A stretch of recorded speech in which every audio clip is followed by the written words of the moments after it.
5 difficult questions for those involved with intelligence in the United States after President Trump was shot. We have prepared for you and we bring these difficult questions about intelligence service providers in the United States, especially the FBI and CIA. Many questions have been asked after President Trump was attacked with a gun, and the leaders of the intelligence of America are heard stepping on themselves when answering them. At the same time, a senior leader who is the director of the intelligence agency in the United States was called to testify before a committee of the United States House of Representatives, and the national security experts have been asking these questions which are difficult for those who were supposed to protect President Trump. The first question is, why was the roof of the house not secured when a man with a gun was seen while they knew President Trump would be there? The young man who opened fire is called Thomas Matthew Crooks. This young man managed to climb up to the roof of the building near where the meeting was held, which is at 130 meters away from where President Trump was supposed to stand. NBC News, which mentioned 2 sources familiar with intelligence activities in the United States, made it clear that the roof was dangerous since before the incident because it is seen that the intelligence agency sensed in advance the presence of someone on the roof. On the very roof was supposed to be an intelligence person to ensure the safety of President Trump. But the question remains, why was there no one, and why wasn't the house closed for security reasons? Former FBI Director Andrew McCabe, speaking to CNN, said clearly that the section was to be considered as a tactical part in ensuring security is maintained in all areas surrounding President Trump. The second question is, was the information about the gunman on the roof communicated to senior leaders and President Trump's security team?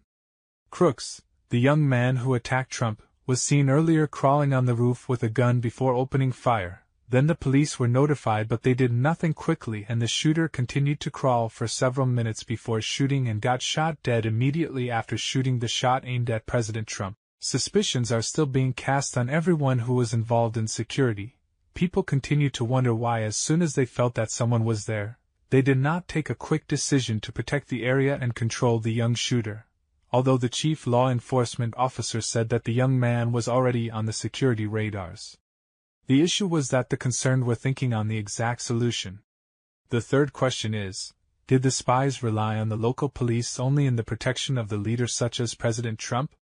Was the area adequately secured? Jonathan Wackrow said that the security people relied heavily on the police who were in the areas and not on the intelligence and security agencies.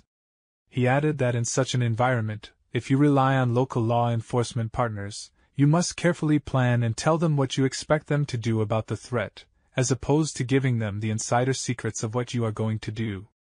The fact remains that the intelligence and security agencies failed, but there is no single agency to blame on the issue of adequate protection. A former chairman of the Parliament's Oversight Committee said that there were very few intelligence officers.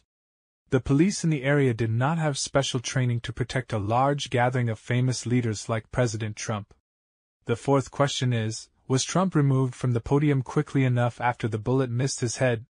First of all, the Trump guards did not have a complete guide of what they would do in such a situation. They protected him only with experience, and the truth is that his guards were showered with many praises for the way they did as soon as they saw that the situation was not friendly.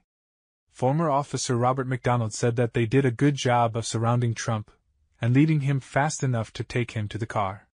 The fifth question was, why was the shooter killed instead of being arrested so that he could provide detailed information about whoever was behind the shooting? The answer is that the uncertainty continues till today because the source of the hostility is not clear and Trump will continue living without knowing who was responsible for the attack.